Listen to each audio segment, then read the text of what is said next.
साधारण 5 ते 6 कोटीपर्यंत आमचं फार्मिंगचं टर्नओव्हर होतो. तर आमच्या ब्रँडच्या माध्यमातून आम्ही जे काम करतो तर ते आमचं साधारण मागच्या वर्षीचा टर्नओव्हर 15 CR झालेला आहे कंपनीचा फक्त स्वतंत्र 15 कोटीचा आणि शेतीचा 5 ते 6 कोटीचा आहे. म्हणजे ऑल टुगेदर 20-25 कोटींचे उलाढाल वार्षिक चालू असते. बऱ्यापैकी थोडं 50 एकर 60 एकर करत करत आज रोजी 75 ते 80 एकरावरती आम्ही क्षेत्र वाढवलं आहे. कोण स्वतःच आमचं जॉईंट फॅमिली आहे. अच्छा. आणि मला सांगायला आवडेल प्रथमच आपण भारतामध्ये काळा बेदाणा ज्याला आपण मनुके म्हणतो ब्लॅक सीडेड किशमिशचं प्रोडक्शन आम्ही सुरुवात केलेलं आहे. प्रथम भारतामध्ये. शेतकऱ्याच्या ज्या काही अडचणी असतात आपण स्वतः शेतकरी असल्यामुळे त्याची आम्हाला जाण आहे. बरोबर. सरांचा जो प्रोडक्ट आहे महाफ्रूट भारत देशामध्ये किंबहुना भारताच्या बाहेर सुद्धा सर त्या ठिकाणी पाठवत आहेत.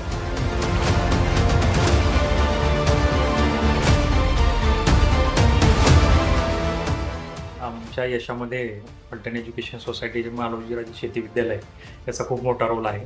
तिथे जे काही एन्व्हायरमेंट शेती तर पारंपरिक होतीच पण शेतीकडे बघण्याचा दृष्टिकोन तिथून आम्हाला मिळाला की बाबा निश्चितपणे आपण शेतीमध्ये काहीतरी ॲडव्हान्स काहीतरी अपग्रेडेड करू शकतो. अनुभव मिळाला.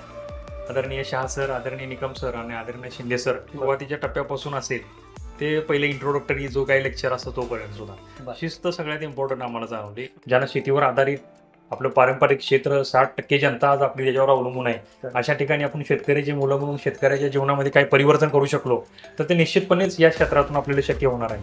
म्हणून आपण आवर्जून संधी त्या ठिकाणी शिक्षणाची घ्यावी अशी विनंती मी या ठिकाणी आपल्याला करू शकतो.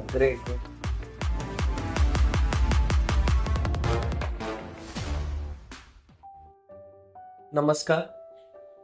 तुमच्या सगळ्यांसाठी प्रत्येक वेळेला आपण एक नवीन टॉपिक घेऊन येत असतो आणि तो टॉपिक हा प्रामुख्यानं आपल्या फलटण एज्युकेशन सोसायटीच्या मालोजीराजे शेती विद्यालय आणि ज्युनियर कॉलेजमध्ये शिकलेले जे विद्यार्थी आहेत माजी विद्यार्थी आणि त्यांनी आज कोणत्या यशाच्या टप्प्यावरती कशी आगेकूच केलेली आहे हे बघण्यासाठी खरं तर हा एपिसोड अतिशय महत्त्वाचा असतो. पाठीमागच्या व्लॉग्समधून पाठीमागच्या ॲल्युमिनी बाईट्समधून तुमच्या सर्वांचीच एक उत्कर्ष किंवा एक प्रतीक्षा म्हणूयात ही कायमच शिगेला पोहोचलेली असते की नवीन येणारा टॉपिक नक्की काय असेल किंवा नवीन येणारा विषय नक्की काय असेल आणि नवीन येणारा आपल्या मालोजीराजे शेती विद्यालयाचा ॲल्युमिनीचा व्लॉग कोणाचा असेल. तर आज तुमच्या सगळ्यांसाठी आपण एक सरप्रायझिंग व्लॉग घेऊन आलेलो आहोत. मी आज आलेलो आहे वीरवडे बुद्रुक गावामध्ये जे मोहोळ तालुक्यामध्ये सोलापूर जिल्ह्यामध्ये गाव आहे. इथे आदरणीय सचिन सुरेश गवळी हे आपल्या मालोजीराजे शेती विद्यालय आणि ज्युनियर कॉलेजचे माजी विद्यार्थी ज्यांनी आपल्या मालोजीराजे शेती विद्यालयामध्ये 2004 साली प्रवेश घेतला होता आणि नेमकं यांनी प्रवेश घेतल्याच्या वर्षीच आपले आदरणीय प्रशासन अधिकारी निकम सर हे त्या ठिकाणी रिटायर झालेले होते. त्यामुळे 1 वर्षांचा सहवास निकम सरांचा त्यावेळेस त्या आपल्या सचिन सुरेश गवळी सरांना लाभलेला होता.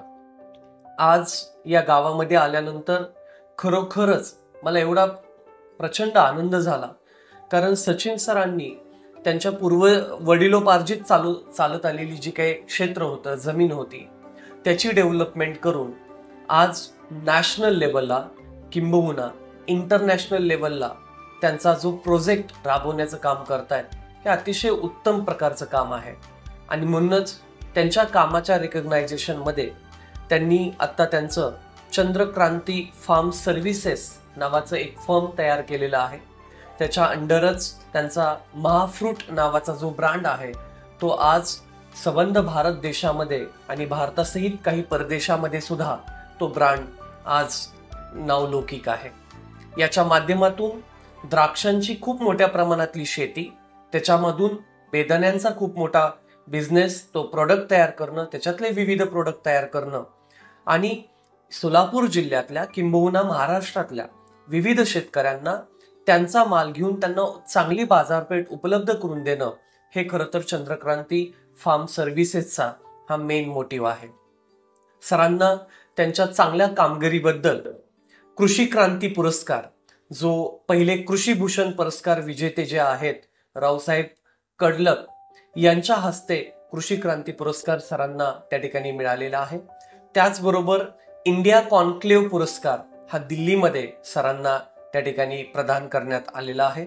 त्याच्याच बरोबर राष्ट्रीय पीक परिसंवाद नावाचा आपल्या केव्हीकेचा अवॉर्ड सुद्धा सरांना त्या ठिकाणी मिळालेला आहे.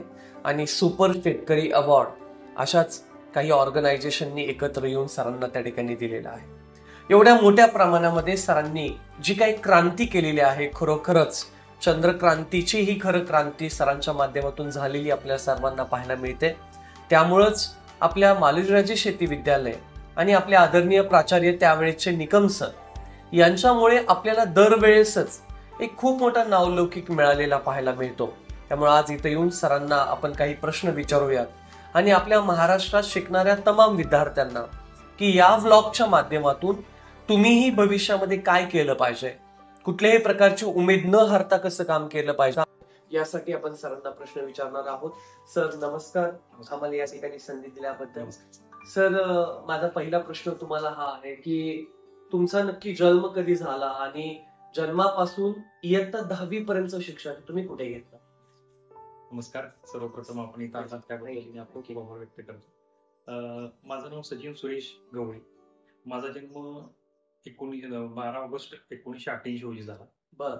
विरवडी या गावी. बरं. आणि त्याच्यानंतर माझं लहानपणीचं शिक्षण सगळं विरवडी गावामध्येच झालं. बरं, याच गावात. साधारण 7वी पर्यंत शिक्षण, प्राथमिक शिक्षण मी गावामध्येच घेतलं, जिल्हा परिषद शाळेमध्ये. बरं. त्याच्यानंतर 8वी पासून ते 10वी पर्यंत जे शिक्षण आहे ती सोलापूरला दिगंबर जैन गुरुकुल या प्रशालेमध्ये घेतलं. बरं. आणि तिथून मग मी काही आमच्या आत्तेभावांच्या रेफरन्समधून आणि काही विद्यार्थ्यांच्या रेफरन्समधून आम्हाला फलटणच्या शेती शाळेबद्दल माहिती मिळाली. बरं. त्यामुळे आम्ही 2004 साली 11वीला फलटण इथे ऍडमिशन घेतलं. बरं. 11वी आणि 12वी तिथं केलं. 2004ला घेतलं आणि 2006 आम्ही पास आउट झालो तिथं. बरं. 11वी आणि 12वी 2 वर्ष आम्ही फलटणमध्ये होतो. बरं. हा. म्हणजे तुम्ही 2004 ते 6 हे 2 वर्ष Yes. 11वीला तिथे आले. येस. आज तुम्ही तिथे आल्यानंतर ज्यावेळेस तुम्ही फलटण एज्युकेशन सोसायटीच्या मालोजीराजे शेती विद्यालयात आला त्यावेळेस तुमचा पहिला अनुभव काय होता तिथे? सगळ्यात महत्त्वाचा अनुभव म्हणजे आम्ही आता शाळेमध्ये जोपर्यंत शिकलो होतो त्याच्यापेक्षा तिथं ऍडमिशन घेतल्यानंतर आम्हाला शिस्त हा विषय सर्वात पहिल्यांदा तिथं जाणवला. बरं. म्हणजे ऍडमिशन घेण्याच्या सुरुवातीच्या टप्प्यापासून असेल ते पहिले इंट्रोडक्टरी जो काही लेक्चर असतो तोपर्यंत सुद्धा बरं. शिस्त सगळ्यात इम्पॉर्टंट आम्हाला जाणवली. अस्ताव्यस्तपणा अजिबात चालत होता. नीटनेटकेपणा आणि शिस्त हा सगळ्यात महत्त्वाचा मुद्दा मला तिथं जाणवला सुरुवातीला. बरं. आणि शाळेमध्ये गेल्यानंतर सर्व परिसरातून म्हणजे आमच्या सोलापूर परिसरातूनही असतील आणि इतर परिसरातून सर्व भागातून, ग्रामीण भागातून बरीचशी मुलं आल्यामुळं एक शेतीचं एक वातावरण, तो असणारा कॅम्पस, बरोबर. एक आपलेपणा थोडासा जाणवला. म्हणजे असं आम्ही लांब आलोय, सुरुवातीला वाटत होतं एवढ्या लांब जायला नको, इथंच सोलापूरला कुठेतरी करूया. पण धाडस करून आणि सगळ्यांनी सांगितल्यामुळे आम्ही तिथं पोहोचलो. पण एक आपलेपणा जाणवला हो. गेल्यानंतर. त्या कॅम्पसमध्ये पॉझिटिव्ह थोडीशी एनर्जी चांगली वाटली. येस. ग्रेट. अर्थातच त्यावेळेस तुम्ही ऍडमिशन घेतलं त्यावेळेस आपले प्राचार्य आदरणीय निकम सर होते. येस. त्यांनी सलग 28 वर्ष त्या शाळेचं प्राचार्यपद भूषवलेलं अगदी आहे. बरोबर. येस. आणि त्यानंतर आता जवळपास गेले 20-22 वर्ष झालं ते आपल्या फलटण एज्युकेशन सोसायटीचे प्रशासन अधिकारी. येस. त्यांच्याबद्दल ज्यावेळेस तुम्ही तिथे ऍडमिशन घेतलं आणि पहिल्यांदा समजलं की ज्यावेळेस तिथे निकम सर आहेत किंवा काय, त्यांच्याबद्दलचे अनुभव काय सांगाल? हां, मग सुरुवातीला आम्हाला ज्यावेळेस तिथं ऍडमिशन झालं त्यावेळेस सुरुवातीला परिचय म्हणून सुरुवातीला तिथं लेक्चर असायचं. सर्व मुलांना एकत्रित करून मीटिंग व्हायची कॉलेजच्या त्या कॅम्पस. अच्छा. मग त्यावेळेस त्यांनी सुरुवातीला सांगितलेले काही थोडे मुद्दे मला आता आठवतात की आपण एवढं आपल्या आई वडिलांनी कष्ट करून, जास्त करून बॅकग्राऊंड शेतीवर आधारित असणारे पालक असायचे. प्रश्न. मग एवढ्या लोक सगळ्या आई वडिलांनी तुम्हाला इथं कष्ट करून काय असेल ते करून तुम्हाला इथं ऍडमिशन मिळवलेलं आहे. बऱ्याच मुलांना मेरिटमध्ये असल्यामुळे ऍडमिशन मिळत नाही. तुम्हाला आज रोजी इथं ऍडमिशन मिळालेलं आहे, तुम्ही त्याचं सार्थक करा. आणि त्याच वेळेस प्रशासकीय सेवेमध्ये जाण्यासाठी ऍग्रिकल्चरच्या ह्याच्यामध्ये ऍडमिशन घेण्याचा ट्रेंड बऱ्यापैकी होता. तर तो एक मुद्दा त्यांनी सांगितला की येथून तुम्ही जर गेलात शिक्षण चांगलं घेऊन, चांगलं मेरिट, चांगलं ऍग्रिकल्चरची डिग्री तुम्ही घेतली तर तुम्हाला प्रशासकीय सेवेमध्ये जाण्यासाठी सुद्धा चांगली संधी मिळू शकते. हे 2-3 मुद्दे आम्हाला त्या ठिकाणी सांगितले तर ते आम्हाला थोडं पॉझिटिव्हली त्या ठिकाणी जाणवलं. अच्छा. ग्रेट.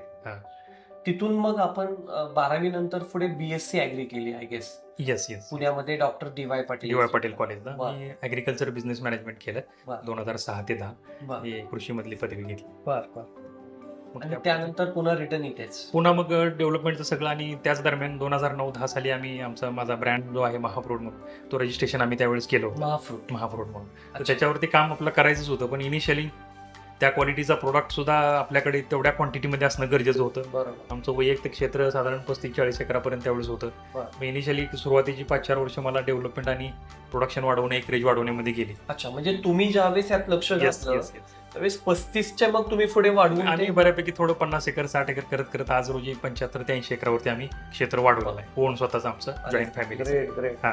आता टोटल तुम्हाला किती क्षेत्र आहे? आता आमचं तसं एकत्रित कुटुंबाचं 100 एकर क्षेत्र आहे, जमीन आहे. बरं. त्यातले मेजर आमचं 80 एकर द्राक्षाचंच लागवड आहे. ग्रेट द्राक्षामध्येच काम करतो आम्ही. आणि मग त्याच्यावर आधारितच कसं व्हायला लागलं, द्राक्ष हे हायली पेरिशेबल पीक आहे. बरं. म्हणजे ठराविक 8 ते 15 दिवसामध्ये त्याचं हार्वेस्टिंग झालं तर आपण त्याला चांगल्या पद्धतीनं मार्केटमध्ये पोहोचू शकतो, रेट आपल्याला मिळतो. पण त्याच्या पुढे गेलं किंवा एका टप्प्यात वातावरण बदललं तर आपण त्या मालाला टिकवून त्याची क्षमता कमी असल्यामुळं त्याच्यावर प्रक्रिया करणं गरजेचं होतं. ग्रेट म्हणून साठी द्राक्षापासून त्याच्यावर प्रक्रिया करून त्याचे मनुके किंवा ज्याला आपण बेदाणे म्हणतो बरं. ते बनवण्याचा उद्योग आम्ही सुरुवात केली आपल्या चंद्रक्रांती फार्म्सच्या सर्व्हिसच्या माध्यमातून. तसा पारंपरिक आमचा फॅमिली बिझनेस तो होता. साधारण 1994-95 पासून बरं. आपण बेदाण्यामध्ये थोड्या प्रमाणात सुरुवात केली होती. बरं. स्वतःचं इन्फ्रास्ट्रक्चर बनवणं, बेदाणा ड्राईंगचे शेड बनवणं. बरं. पण टप्प्याटप्प्याने त्याच्यामध्ये आम्ही 2010 नंतर वाढ केली. बरं. क्षेत्रही वाढवलं आणि बेदाणा निर्मितीचं प्रमाणही वाढवलं. आपण जी द्राक्षांची जे जात म्हणतो काय Yes, sir. असते एक होय. दोन प्रकार अगदी. तर आता आपल्याकडे कोणती आहे? आता मेजर बेदाणा निर्मितीसाठी थॉम्सन सीडलेस या नावाची व्हरायटी आहे. थॉम्सन हा सीडलेस. बरं. तर ती गोल व्हरायटी आहे. गोल द्राक्षे मणी त्याची येतात. बरं. आणि त्याच्याच बरोबरीनं सुपर सोनाका नावाची व्हरायटी आहे, बरं जी लांब व्हरायटी आहे, इलॉंगेटेड व्हरायटी. बरं सुपर सोनाका आहे, माणिकचमन व्हरायटी आहे. बरं. अशा प्रकारच्या पांढऱ्या जातीमधल्या 3 व्हरायटी आहेत. अच्छा आणि मला सांगायला आवडेल, प्रथमच आपण भारतामध्ये बरं.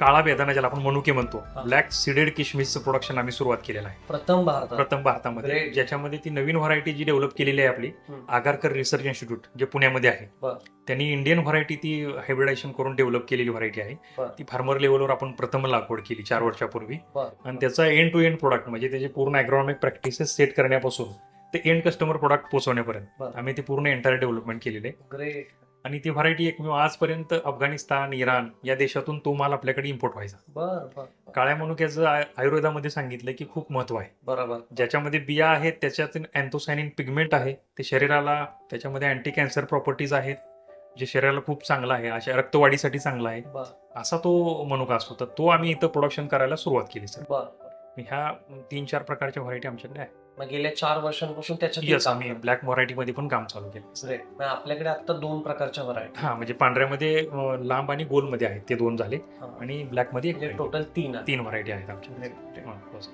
सर हे सगळं जे आता तुम्ही मला सांगताय हो, सर. याच्या माध्यमातून तुम्ही जसं मला म्हटलं की बॅचलर झाल्यानंतर मी लक्ष घातलं आणि Yes. मग हा सगळ्या गोष्टी वाढवल्या. येस सो तुमचा माल भारताच्या कानाकोपऱ्यात जावा येस. किंबहुना महाराष्ट्र जग पातळीवर जावा बरं. यासाठी तुम्ही विशेष प्रयत्न काय केले? विशेष प्रयत्न म्हणजे एक साधारण याचा बेदाणा निर्मिती आणि त्याचा होणारा व्यापार ह्याच्याबद्दल थोडंसं मला आधी सांगावं वाटेल. पारंपरिक शेतकरी द्राक्षापासून बेदाणे बनवतो, बरं आणि सांगली तासगाव भागामध्ये त्याचे काही ठराविक कोल्ड स्टोरेजचे युनिट्स आहेत. आहेत बरं. साधारण आम्ही सुद्धा 1990-95 पासून ते जवळजवळ 2015 पर्यंत 20 वर्ष आम्ही इथून माल तयार करायचा, तिथं नेऊन व्यापाऱ्यांपाशी द्यायचा. बरं तिथंच त्या ठराविक मार्केटमध्ये तो विकला जायचा, बरं ठराविक व्यापाऱ्याकडून तो खरेदी केला जायचा. बरोबर लिमिटेड रेट्स मिळायचे, वर्षाला तिथं नेणे विकणे, जे काय मिळेल ते घेऊन येणे, बरं अशा परिस्थितीमध्ये हा व्यवसाय आतापर्यंत चालायचा. बरं. पण त्याच्यामध्ये आम्ही स्वतः मार्केटिंग ज्यावेळेस करायला सुरुवात केली की मार्केटिंगची नीड काय बघितली, बरोबर गरज काय बघितली, मार्केटमध्ये ज्या काही चुकीच्या प्रॅक्टिसेस केल्या जातात, हा जसं की बेदाण्याचा कलर नैसर्गिक न टिकवता त्याला सल्फरचा अति जास्त प्रमाणात वापर करतात. बरोबर आणि आजकाल तर आपण बघतो खूप जास्त हो ते प्रमाणात वाढलेलंच आहे. सल्फरची अलर्जी लोकांना होते, त्याच्यामुळं त्या चांगल्या ड्रायफ्रूटमध्ये असणाऱ्या सुद्धा बेदाण्यापासून लोक लांब जात आहेत. बरं ह्या गोष्टीवर अभ्यास करून आम्ही थोडंसं केमिकल रेसिड्यू फ्री कसा प्रोडक्ट बनवता येईल. म्हणजे आपल्या इकडे जो बेदाणा निघतो त्याला आपण Yes. सल्फरिंग नाही करत का? आम्ही सल्फर थोड्या प्रमाणात देतो, पण जे नॉर्म्स मध्ये बसतं, बरं Indian codex standard, Okay. FSSAI standards असतील याच्यामध्ये जे बसतं तेवढं आणि आपल्यापेक्षा ऍडव्हान्स जे नॉर्म्स आहेत युरोपियन युनियनचे, हो तिथं सुद्धा जे नॉर्म चालू शकतील त्या स्टँडर्डचे सगळे क्वालिटीचे प्रोडक्ट आम्ही आपल्या डोमेस्टिक कस्टमरला देतोय. ग्रेट. मग ह्या पद्धतीने आम्ही हे प्रोडक्ट सुरू केले बरं पुढं. खूपच छान. हा. छान सर. मग याचा अर्थ हे जे आपण बेदाणे तयार करतो होय, होय. हे महाफ्रूटच्या अंडरच देतोय. महाफ्रूटच्या अंडरच ब्रँडच्या अंतर्गतच जातात. बरं. हा. म्हणजे याचा अर्थ तुम्ही तुमचं जे आउटलेट आहे ते बाकीच्यांसाठी ओपन नाही ठेवलेलं. हा म्हणजे विक्री आपण मल्टिपल लोकेशनला आपली होती सगळी. बरं. म्हणजे जसं की मोठे मॉल्स आहेत, जसं डीमार्ट असेल, रिलायन्स मार्ट असेल, स्पेन्सर्स असतील, बरं. म्हणजे ह्या वेगवेगळ्या मॉलच्या कंपनीच्या त्या भारताच्या क्षेत्रामध्ये डॉमिनन्स आहे. बरं. आपल्या मध्य भारतामध्ये सगळं डीमार्टचं डॉमिनन्स आहे. नॉर्थ इंडियामध्ये स्पेन्सर्स आहे कोलकात्यापर्यंत, आणि इकडं साऊथला तिकडं बिग बास्केट असेल, या लोकांचं त्या कंपन्यांबरोबर आपलं टाईप आहे. त्यांच्या प्रत्येक आउटलेटमध्ये आपला प्रोडक्ट उपलब्ध आहे आज रोजी. ग्रेट. आणि मॉडर्न ट्रेंड प्रमाणे मला सांगायला आवडेल, आमचं ई-कॉमर्स वेबसाईट पण आहे, बरं. www.mahafruit.com या नावाने. बरं. त्याच्यावरती डायरेक्ट कस्टमर ऑर्डर करू शकतो, ऑर्डर मिळवू शकतो, होम डिलिव्हरी. ही पण फॅसिलिटी आम्ही पण सुरू केलेली आहे सर, सुरू केली. खरं मोहोळ तालुक्यातल्या इतक्या विरवाडे, इतकं ग्रामीण आणि छोटं गाव आहे. मी येताना पाहत होतो की इथे अक्षरशः पाण्याचा खूप मोठा अभाव आहे. ज्यावेळेस वरच्या साईडला पुणे साईडला खूप पाऊस पडतो, भोर साईडला खूप पाऊस पडतो, आणि मग त्याचं पाणी उजनीत, मुळामुठाच्या आणि भीमेच्या माध्यमातून येतं. आणि ज्यावेळेस उजनी धरण अतिशय फुल क्षमतेने भरत असतं त्यावेळेस ह्यांना एखादा कॅनॉल इकडं सोडला जातो. त्याबद्दलही सरांना मी आता विचारणारच आहे. पण एवढी कमी पाण्याची उपलब्धता असताना देखील एवढं मोठं डेअरिंग करणं किंवा इतकं मोठं करेज दाखवणं आणि एवढा मोठा सेटलमेंट बिझनेस करणं, हे कसं सर शक्य झालं? हा, याच्यामध्ये प्राथमिक विषय सांगायचा झाला तर 2000 मला वाटतं साधारण 1972च्या आसपास जो मोठा दुष्काळ पडला, तेव्हापर्यंतची परिस्थिती खूपच बिकट आमच्या परिसरात. बरोबर. म्हणजे त्याच्या आमच्या जन्माच्या पूर्वीचं काही माहित नाही, पण आजोबा सांगतात त्या हिशोबानं पाण्याचं खूप दुर्भिक्ष. म्हणजे जसं म्हणतात ना बोली भाषेत, फुलगा आणि मटकी आणि कुठंतरी ज्वारी, तेवढी पेरायची, पाऊस आला तर उगवायचं, काय हातात गावायचं, नाही तर एवढं 100 एकर रान सगळं नुसतं बैलांनी जर त्या वर्षी त्याचं पण कुळव पाळी करणे आणि ह्या पद्धतीनं चालायचं काम. पण ज्यावेळेस उजनी धरणाचं काम झालं आणि कालवे होऊन आम्हाला ज्यावेळेस पाणी उपलब्ध होऊ लागलं, त्यावेळेस खरी आमच्या परिसरामध्ये सुबत्ता यायला सुरुवात झाली. मग ऊसासारखं पीक असेल, हे पारंपरिक पिकं करत करत कांदा, नगदी पिके, केळीपर्यंतची सगळी पिके, ही सर्व पिके म्हणजे सगळे प्रयोग करून पाहिले. त्याच्यानंतर पण प्रत्येक पिकं ही जी आहे ती लागवड केल्यानंतर त्याचं हार्वेस्टिंग साधारण 6 महिने ते 1 वर्षामध्ये होऊन जातं. पुन्हा काय करायचं हा प्रश्न नेहमी प्रत्येक पिकामध्ये यायचा. त्याच्यावर प्रयोग करत असताना मग हे काय म्हणता येईल, जास्त वर्षाचं चालणार, म्हणजे एकदा लागवड केली तर 10 ते 15 वर्ष आपण त्याचं पीक घेऊ शकतो. असं द्राक्षाच्या पिकामध्ये आम्ही स्थिरावलो नंतर. आणि पाणीही द्राक्षाला तसं त्या तुलनेनं कमी लागतं. इरिगेशन मॅनेजमेंट त्याच्यामध्ये आपण चांगलं करू शकतो, ड्रिप इरिगेशनचा वापर करू शकतो. याच्यामुळं ते आम्हाला शक्य झालं आणि आम्ही मग एवढ्या क्षेत्रावरती झेप घेऊ शकलो. असं पद्धतीने पारंपरिक ऊस पिकं किंवा इतर पिकं असतील तर त्याला एवढं पाणी पुरू शकलं नसतं. असं पद्धतीने आज बरेच ठिकाणी आपण बघतो की महाराष्ट्रात बरेच जण पाण्याअभावी शेती करत नाही, पण जर कमीत कमी पाणी असेल तरी शेती उत्तम कशी होऊ शकते याचं एक उत्तम उदाहरण आपल्याला सचिन गवळी सरांच्या रूपात या ठिकाणी ऐकायला मिळतंय. सर, आपण आता आपल्या शेतीमध्ये जे वॉटर मॅनेजमेंट करतोय त्यासाठी ऍडव्हान्स टेक्नॉलॉजी काय वापरतोय? हा, याच्यामध्ये नेटापिम कंपनीच्या माध्यमातून इरिगेशन ऑटोमेशन आम्ही केलेलं आहे. साधारण 2012 साली आम्ही सर हे केलं इरिगेशन ऑटोमेशन. कारण एकरेज जास्त असल्यामुळं आणि लाईटचं शॉर्टेज असल्यामुळं कमी वेळामध्ये जास्त क्षेत्र इरिगेशन झालं पाहिजे या दृष्टिकोनातून आम्ही त्यावेळेस नियोजन केलं. जेवढं क्षेत्र आहे ते पूर्ण ड्रिप इरिगेशन अंतर्गत आहे. त्याच्यामध्ये मॉडर्न टेक्नॉलॉजी म्हणजे प्रेशर कॉम्पेन्सेट ड्रिपर्स आम्ही वापरले, जे कमी दाब सगळं सर्वसमान पाणी सगळीकडे पडू शकतं अशा प्रकारची टेक्नॉलॉजी वापरली. आणि सर्व सिस्टीम सेंट्रलाइज केली, म्हणजे प्रत्येक प्लॉटची वॉल सगळी एका रूम मध्ये सेंट्रलाइज असतील. त्या ठिकाणी एक ऑटोमॅटिक कंट्रोलर आहे ज्याच्या माध्यमातून प्रत्येक प्लॉटचं डायग्राम त्याच्यामध्ये सेट आहे. त्या प्लॉटला किती पाणी लागतं याचं सगळं पूर्ण सेटिंग आहे. त्याला कुठली खतं द्यायची आणि पाणी किती द्यायचं आहे हे मोजून दिलं जातं. वॉटर मीटर आहे त्याच्यामध्ये. त्या प्लॉटची झाडं संख्या आहे त्यानुसार त्याचा प्लॉटचा फ्लो आपण वॉटर फ्लो काढलेला असतो, त्याप्रमाणेच ते पाणी आपण त्याच्यामध्ये देतो. त्याचबरोबर त्याच्यामध्ये फर्टिगेशन सुद्धा ऑटोमॅटिक होतं. या पद्धतीनं sensor base fully automatic fertigation आणि इरिगेशन टेक्नॉलॉजी आपण सगळी इम्प्लिमेंट केली आपल्या 2012 पासून केलेलं आहे सर. त्यावेळेस पासून केलेलं आहे आणि त्याचा रिझल्ट खूप चांगला मिळतो. कारण कमी पाण्याच्या ह्याच्यामध्ये तंतोतंत नियोजन असेल बरोबर तरच आपल्याला त्याचं युटिलायझेशन चांगल्या पद्धतीने करता येऊ शकतं. बरोबर. म्हणजे प्रत्येक थेंबामधून मिळणारा आउटपुट जास्तीत जास्त कसं काढता येईल पाण्यापासून, या दृष्टिकोनातून प्रयत्न करतो आहे. खरी गोष्ट. हे खरंच खूप छान. आपल्याला तुम्हाला सर्वांना मला सांगायला आवडेल की सरांनी ज्या काही गोष्टी आता तुम्हाला सांगितल्या, महाराष्ट्रातल्या शेतकऱ्यांना मला एवढंच सांगायचं आहे की खूप जास्त पाणी असलं आणि तुम्ही जर इरिगेटेड एरियामध्येच असाल, फक्त जिथे चांगल्या जमिनी आहेत तिथेच तुम्ही फक्त शेती करू शकता असा भाग नाहीये. ग्रामीण भागातही उत्तम प्रकारची शेती होऊ शकते. पाण्याचे रिसोर्सेस आपण तसे मॅनेज करू शकतो. सरांनी सांगितल्याप्रमाणे त्या लेवलच्या ऍडव्हान्स टेक्नॉलॉजी आपण वापरू शकतो. आणि आज सरांचा जो प्रोडक्ट आहे महाफ्रूट आणि बेदाण्यांचे जे काही प्रोडक्ट्स, हे भारत देशामध्ये किंबहुना भारताच्या बाहेर सुद्धा सर त्या ठिकाणी पाठवतायत. सर माझा एक तुम्हाला शेवटचे 1-2-3 प्रश्न आहेत की आता आपला जो प्रोडक्ट आहे हा भारताच्या बाहेर पोहोचवण्यासाठी तुमचं काय नियोजन आहे? आता आम्ही काय करतो सर, बेदाण्यामध्ये तर अजूनपर्यंत आम्ही एक्सपोर्टची आम्ही तयारी करत आहोत. कारण त्याला बऱ्यापैकी मोठे इन्फ्रास्ट्रक्चर लागत होतं. तिथे आम्ही साधारण 2021-22 पासून आम्ही सुरुवात केलेली आहे. त्याचं काम जवळजवळ होत आलेलं आहे. आणि येणाऱ्या वर्षाच्या 2 वर्षामध्ये आम्ही स्वतःच्या आपल्या ब्रँडनं रेझिनचे एक्सपोर्ट म्हणजे बेदाण्याचे एक्सपोर्ट आम्ही सुरू करत आहोत. तत्पूर्वी आम्ही काही मोठ्या मल्टीनॅशनल कंपनीज आहेत, जसं महिंद्रा अँड महिंद्रा कंपनी आहे. बरोबर.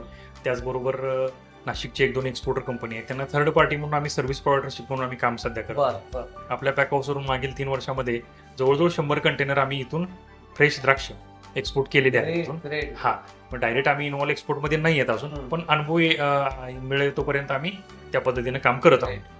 आणि भविष्यामध्ये निश्चितच त्या पद्धतीचं इन्फ्रास्ट्रक्चर आम्ही तयार केलेलं आहे. APEDA अप्रूव्ड, FSSAI अप्रूव्ड अशा पद्धतीचं पॅक हाऊस आपण बनवलेलं आहे. एंड टू एंड एक्सपोर्ट क्वालिटीची प्रोसेसिंग. तर त्यामुळे भविष्यामध्ये येणाऱ्या 1-2 वर्षामध्ये आम्ही स्वतः एक्सपोर्ट करण्याचं आमचं प्लॅनिंग आहे. खूप छान. सरांनी जी चंद्रक्रांती फार्म सर्व्हिसेस नावाची फर्म चालू केलेली आहे, ती फक्त सरांपुरतीच किंवा त्यांच्या शेतीपुरती आणि मालापुरती लिमिटेड नसून महाराष्ट्रातल्या सोलापूर जिल्ह्यातल्या आणि आजूबाजूच्या जिल्ह्यातल्या सुद्धा अनेक शेतकऱ्यांसाठी खरं तर हे खूप मोठं वरदान ठरलेलं आहे. कारण दूरवर जाऊन कुठल्याही प्रकारचं मार्केट व्यवस्थित त्यांना मिळत नाही, शेतकऱ्यांची खूप अवहेलना होते त्या ठिकाणी. तर या ठिकाणी सरांनी चंद्रक्रांती फार्म सर्व्हिसेसच्या माध्यमातून इतर शेतकऱ्यांना सुद्धा त्यांच्या बेदाण्यांना चांगला बाजारभाव मिळावा, त्यांचेही प्रोडक्ट जगाच्या पाठीवर जावेत, बाहेर जावेत, चांगल्या ठिकाणी एक्सपोर्ट व्हावेत म्हणून सुद्धा सर्व्हिसेस चालू केलेत. बरोबर ना सर? Yes sir. त्यासाठी शेतकऱ्यांना काय सांगाल? नाही, निश्चितपणे यामध्ये सांगायला आवडेल की शेतकऱ्याच्या ज्या काही अडचणी असतात, आपण स्वतः शेतकरी असल्यामुळे त्याची आम्हाला जाण आहे. बरोबर. निश्चितपणे मार्केटमध्ये आता आम्ही ज्यावेळेस काम करायला सुरुवात केली त्यावेळेस आमच्याकडे दोन्ही अनुभव म्हणजे होता. एक तर प्रोडक्शनचा अनुभव होता.